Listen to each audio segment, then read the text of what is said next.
Birthdays are really tricky when you have your kid on the other side. And March 16th is my son Z's birthday. And decided instead of sitting in it and staying at home and kind of powering through it, I opted for distraction, denial, diversion. And so ended up in southern Florida, which is easy enough to get to from Nashville, and jumped into a immediately into this really cool group of humans, all kinds of layers to these humans on a boat. So day one, it was a sunset cruise on the turtle boat in Isla Morada. Oh my God, absolutely awesome, seriously. And so I'm in this crew of perfect strangers and just started to chit chat with people. And one of the couples that I met, it was so interesting. Her husband's birthday was March 16th. It was one of those magic moments. And she was pregnant and they were celebrating. It was just kind of everything aligning. It was just such a miracle.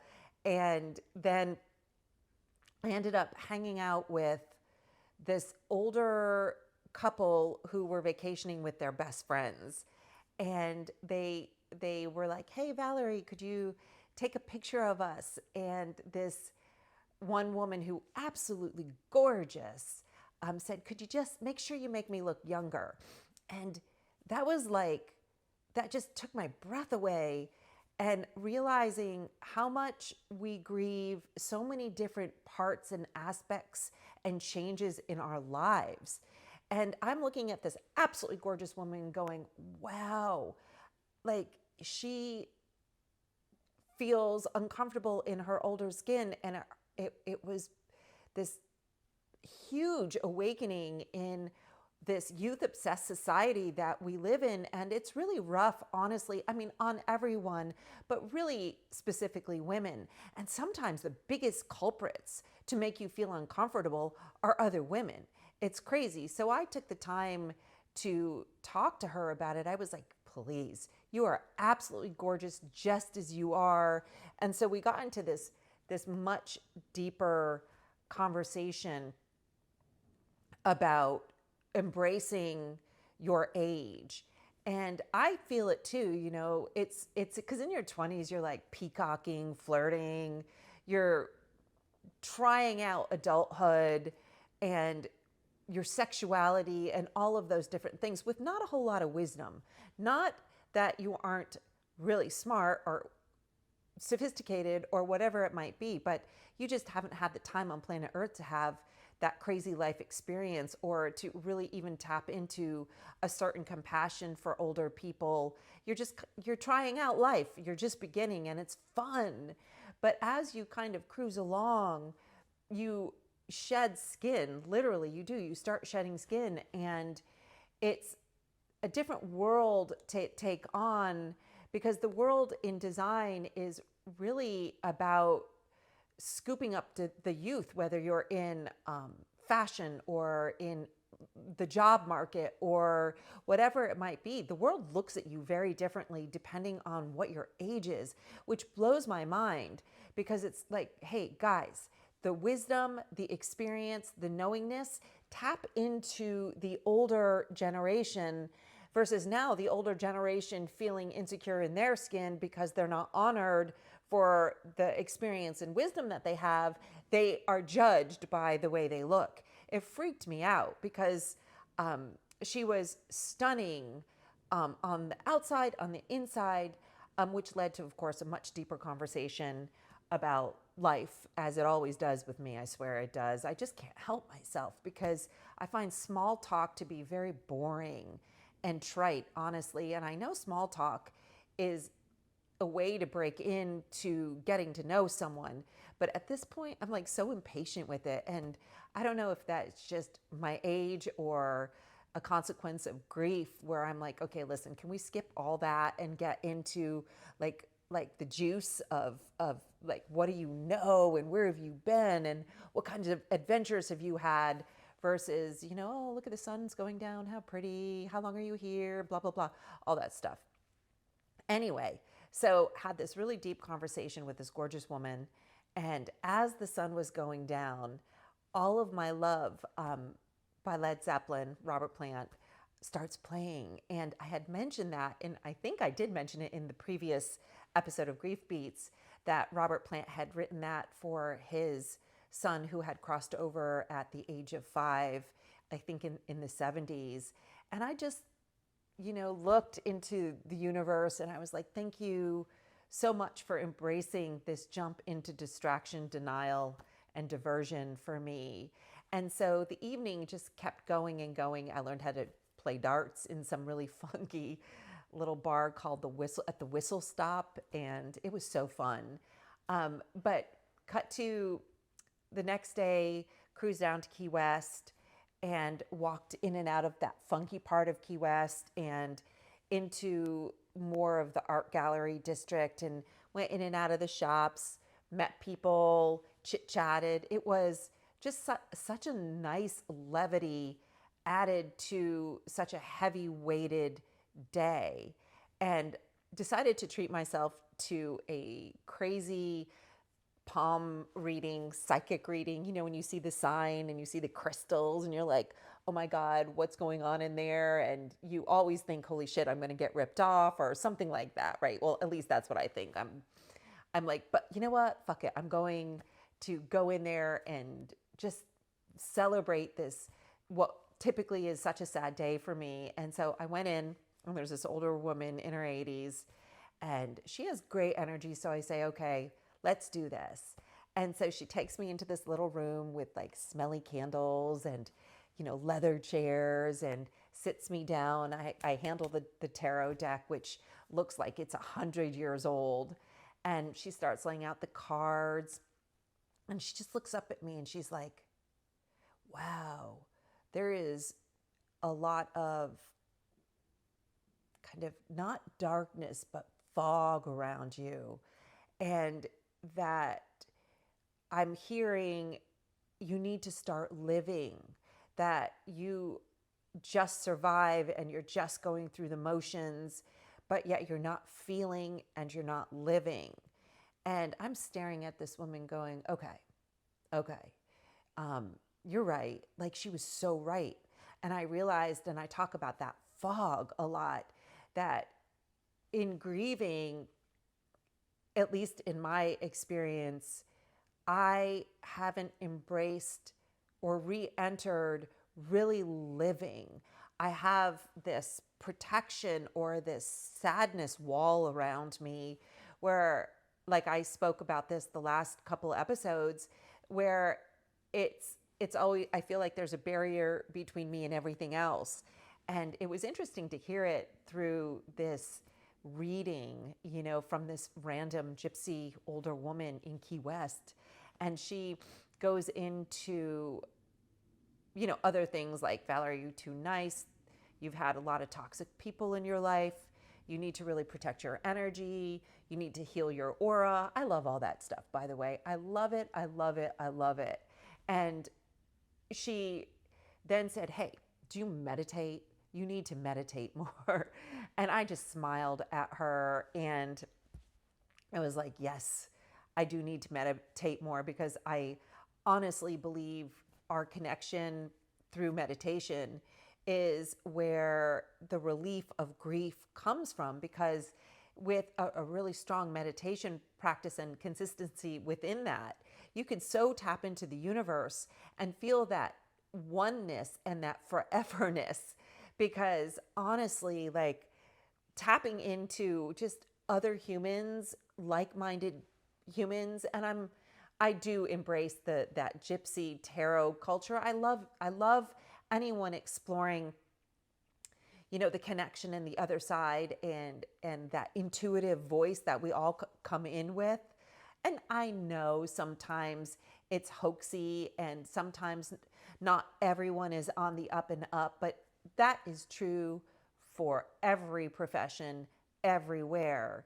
And, just being cool. And I don't know where I was going with the previous thought, but ultimately, yes, meditation is awesome and consistency is important in meditation. And that's where we tap into a lot of answers and a lot of relief. But in our human experience, I looked at all of the messaging that I got this trip and the people that I met, and I just feel heartsick about the way we treat each other on planet Earth. So much so that we, at least me, feeling uncomfortable in my body. I know I'm not the only one that feels uncomfortable in my body or insecure or not smart enough sometimes or goofy or so sad or all of the different things, not capable, whatever it is that we trip on in our interior spaces, so does everybody else. And especially, like, I want to speak to women really specifically about this. We need to learn how to support and love each other completely, because we're all in it and we're all a victim of years and years and years of the marketing machine pushing youthful beauty on us. And that's the way it's supposed to be beautiful. You have to be super thin. You have to have this. You have to have that. The makeup and all of that stuff. And it's like, what are we doing? I find that women are so gorgeous without all of that. All of that. Like, honestly, the makeup, and I get that drama and dressing is really fun and part of the beauty in being a woman. So I super support that too. But I want every woman to remind their women and the women that they run into that we're beautiful. We are beautiful as we are, and that we should support each other, because honestly, as it's changing, but we are conditioned to be in a man's world, to make ourselves look a particular way, to get ahead of the game, to do this, to do that, to get a job. Literally, I have sat in boardroom meetings and heard words like, does she look fuckable, out of CEOs' mouths, and male CEOs. Well, I did have an interesting meeting once with a woman who said, well, that show, Valarie, while it's smart and it's very cool, it isn't naked and noisy enough. So it goes both ways too.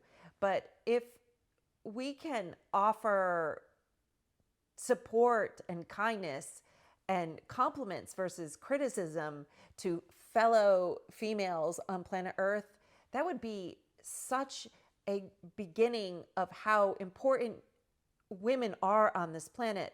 Because ultimately, I believe if the majority of leadership sparked from female energy, we would have a very different world, planet, and life experience going on right now. And I feel the way to empower ourselves is to support each other and not be in competition. Don't sleep with someone else's husband. It's hard enough being a woman. I mean, seriously, like put yourself in another person's shoes and how hard it is for them to pull themselves up for whatever given circumstance it might be. And it's not just women. Compassion is for everyone. And for example, I was boarding the tram in the airport coming home yesterday, and everybody kind of hustled to get on the tram. And I was one of the first ones on the tram, and I was watching everyone go on, and I saw this fellow in the distance, and he had a disability with his legs, and he was working so hard to get to the tram, and the tram doors closed literally right before he got on, and my heart just sank. I literally got watery eyes over it, because unless you know what he was feeling with the same disability, you could at least try to put yourself in those shoes. Like, what would that have felt like, And the whole trip was themed that way for me. And it started with that beautiful woman on the boat, and it kind of cascaded into the whole trip. But it reignited this passion and love that I have for the human experience. And when you're tapped into that compassionate place, how good it does feel to be in the human experience, as well as gratitude and appreciation, even through grief. I found that I needed a separation from my routine here in Nashville to reignite a little itty bitty flame, and to have a really eccentric gypsy woman tell me that I need to start feeling again, and I need to not just survive. That change will come, but I have to be very conscious and deliberate about the thought process and the like-minded people and the people that I let in my life that take my energy, and to recognize what's going on and to be conscious and here in that now moment, so that I can manifest a better life experience through grief and through crossing over myself.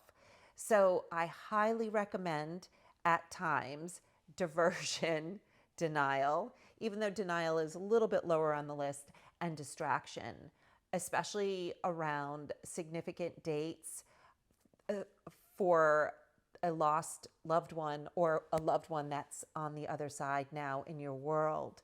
And to make space, which I do say that a lot, and to see and feel others' journeys as well as your own, because it just makes yours better. And that might read a little bit selfish, but I feel better today than I did before I took that trip, and before I watched humans go about their travels and go about their insecurities and do what they do, trying to make a place even for themselves on this planet, and in everyday movement and life, and what we do to try to find joy, and we're all looking for that. We all want to feel ease, and we all want to feel joy.